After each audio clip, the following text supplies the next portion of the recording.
हुकूमत पाकिस्तान ने कई बेटिंग ऐप्स को बैन कर दिया है। कई ऐसी ऐप्स हैं जो कि पाकिस्तान के अवाम को जुए जैसी लानत में मुब्तला कर रही थी, और सोशल मीडिया इन्फ्लुएंसर्स वो लोग थे जो कि इन बेटिंग ऐप्स को, इन जुओं की ऐप्स को प्रमोट कर रहे थे। अब हुकूमत पाकिस्तान ने इनकी एक फहरिस्त जारी की है, इन ऐप्स पर बैन कर दिया गया है, और ये जो सोशल मीडिया इन्फ्लुएंसर्स इन ऐप्स को प्रमोट कर रहे थे उन पर भी एक क्रैकडाउन किया जा रहा है। सबसे बड़ा नाम सोशल मीडिया इन्फ्लुएंसर डकी भाई को गिरफ्तार कर लिया गया है, और भी बहुत सारे ऐसे सोशल मीडिया इन्फ्लुएंसर हैं जिनके ऊपर अब घेरा तंग होगा और वो गिरफ्तार किए जाएंगे। सबसे पहले ज़रा ये समझ लेते हैं कि जो बेटिंग ऐप्स हैं ये कौन सी ऐप्स हैं जिनके ऊपर पाबंदी लगाई गई है, और फिर ख़ास तौर पर ये जो बाइनरी ट्रेडिंग ऐप्स हैं जिन पर पाबंदी लगाई गई हैं वो क्या करती हैं। हमारी रिसर्च हेड जो हैं कुर्रतुलैन साहिबा, उन्होंने इस हवाले से एक रिपोर्ट तैयार की है।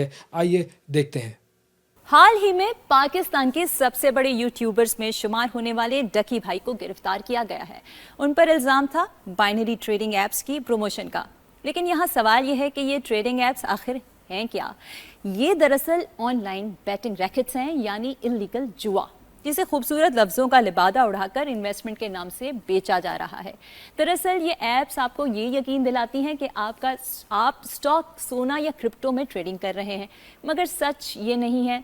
सच ये है कि आप सिर्फ एक बेट लगा रहे होते हैं कि कीमत ऊपर जाएगी या नीचे आएगी। अगर आपका अंदाज़ा दुरुस्त निकल गया तो एक मखसूस रकम का फ़ायदा, और अगर आप गलत हुए तो आपके सारे पैसे गायब। याद रखें, इन ऐप्स में नज़र आने वाले सारे चार्ट, सारे ग्राफ सब जाली होते हैं। ना कोई शेयर खरीदा जाता है, ना कोई करेंसी। असल में आपकी कोई इन्वेस्टमेंट होती ही नहीं है। ये सिर्फ शॉर्ट टर्म जुआ है जिसमें आखिर में हमेशा प्लेटफॉर्म जीतता है और आप हारते हैं। पाकिस्तान के आइन के मुताबिक जुआ हराम और काबिल सज़ा जुर्म है, लिहाजा इसकी प्रमोशन या एडवर्टाइजिंग भी सीधा जेल का रास्ता दिखा सकती है। और डकी भाई के साथ भी यही हुआ है। और सिर्फ वही नहीं, रजब भट्ट और दीगर इन्फ्लुएंसर्स भी मुबैना तौर पर इस गेम का हिस्सा हैं। ये ऐप्स उन मशहूर चेहरों को इस्तेमाल करती है ताकि उनकी ज़िंदगी की चमक दमक दिखाकर सादा लो अवाम को फंसाया जा सके। जून में national cyber crime investigation agency ने इस मामले की तहकीकात शुरू की।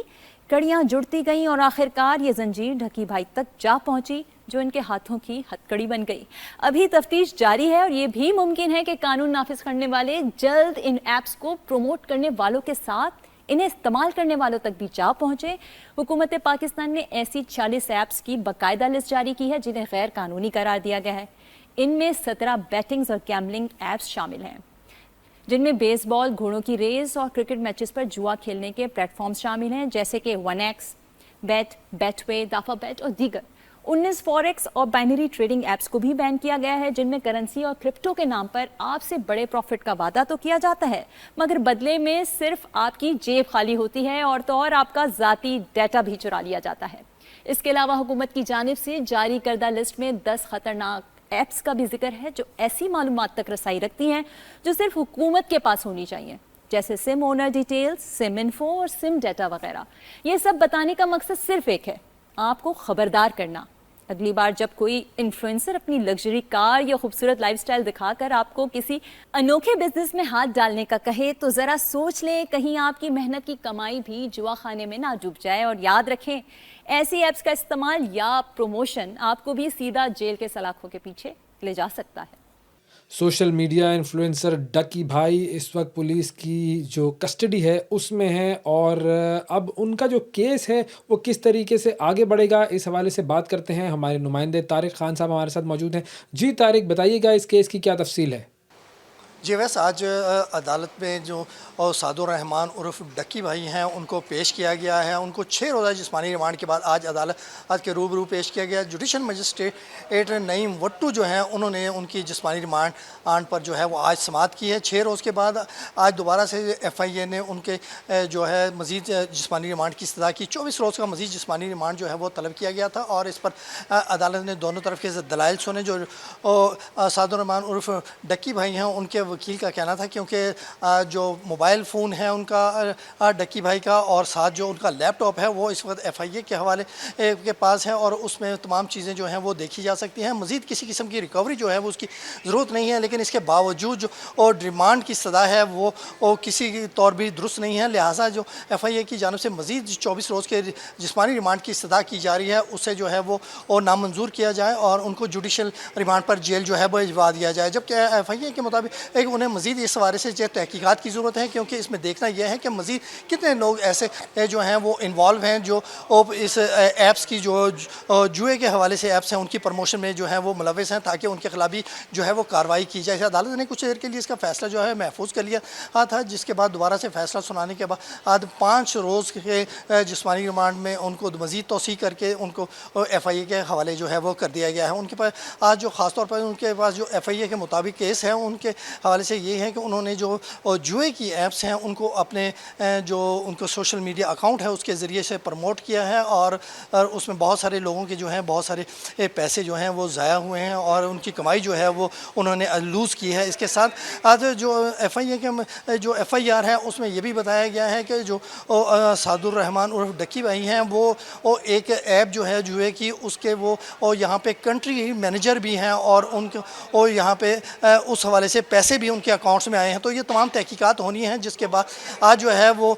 इस तुम्हारे केस की जो असल महरक़ात हैं वो सामने आ सकेंगे। तो आज उनको पेश करने के बाद उनके जिस्मानी रिमांड में मज़ीद तोसी जो है वो कर दी गई है। जी, बहुत शुक्रिया अदा करेंगे तारिक ख़ान, आपका वक्त दिया आपने और तफसील से हमें आगाह किया।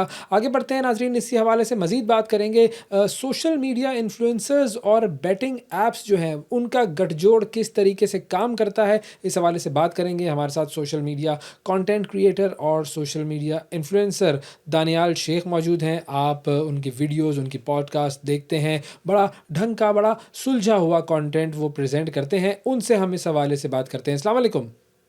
वालेकुम अस्सलाम ओवैस मंगलवाला साहब, बहुत बहुत शुक्रिया इस शो में इनवाइट करने के लिए।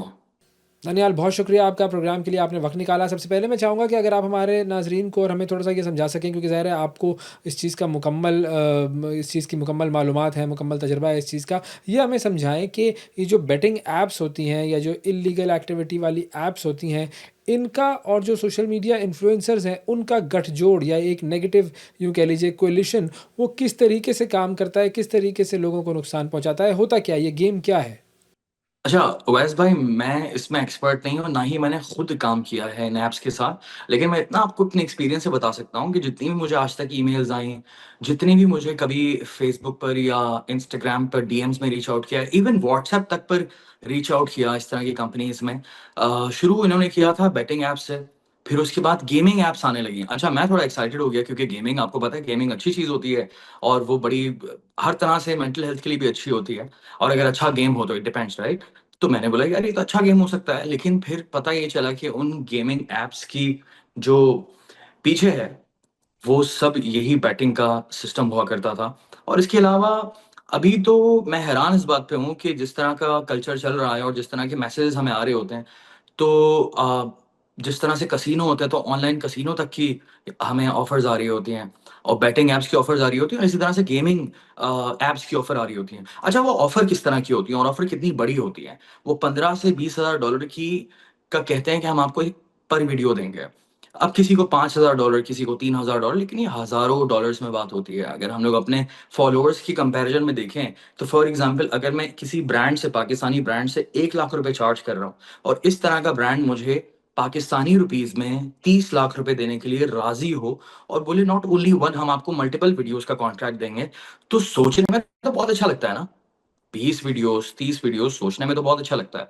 लेकिन जब आप इसकी बैक एंड स्टोरी की जानने की कोशिश करते हैं या फिर इसको डॉट्स कनेक्ट करने की कोशिश करते हैं, तो आपको इन द एंड यही पता चलता है कि अगर कोई बैटिंग ऐप है या कोई इस तरह का ऑनलाइन कैसीनो वाला सिस्टम है या कोई भी जुए की ऐप है, एक तरह से तो ये जुआ ही है सारी की सारी ऐप्स जो है। इस तरह की ऐप्स। तो आपको ये समझ आता है कि यार ये पैसे, ये ऐप वाला मुझे देगा कहाँ से? सही बात है ना? क्वेश्चन तो ये है कि इस ऐप वाले के पास इतना पैसा कहाँ से आएगा जो मुझे देगा? इसके पास इतना पैसा कहाँ से आया? ये इन्वेस्ट कितना मार्केटिंग पे कैसे कर रहा है? वो कर रहा है उन गरीब लोगों से पैसा छीन कर, जो कि अपनी जमा पूंजी इस तरह की ऐप्स में लगा देते हैं, क्योंकि एक पाकिस्तानी माइंडसेट है हमारा, एक गरीब मुल्क है, और गरीब मुल्क में गरीब की और बहुत सारे लोगों की शॉर्टकट वाली सोच भी होती है, ओवरनाइट सक्सेस वाली सोच होती है, लॉटरी वाली सोच होती है कि यार हम किसी तरह से अमीर हो जाएं, बहुत ज्यादा अमीर हो जाए। तो जिंदगी में अगर उसने 30,000 रुपए, 1 लाख रुपए, 2 लाख रुपए अगर अपने पास जमा किए हैं, वो इस तरह की एप्स में खर्च कर देते हैं, और वो पैसा बेटिंग एप्स के पास जाता है, और फिर वो एप्स जो है वो थोड़े पैसे उसमें से हम पर इन्वेस्ट करने की कोशिश करते हैं, इन्फ्लुएंसर्स को टारगेट करते हैं, उन पर इन्वेस्ट करने की कोशिश करते हैं। सो टेक्निकली देखा जाए तो इन्फ्लुएंसर्स को अगर ये पैसे मिल रहे हैं, तो उन गुरबा के जमा पूंजी के पैसे मिल रहे हैं जो कि उनका हक है, वो छीना गया, लिटरली डकैती वाला सीन है।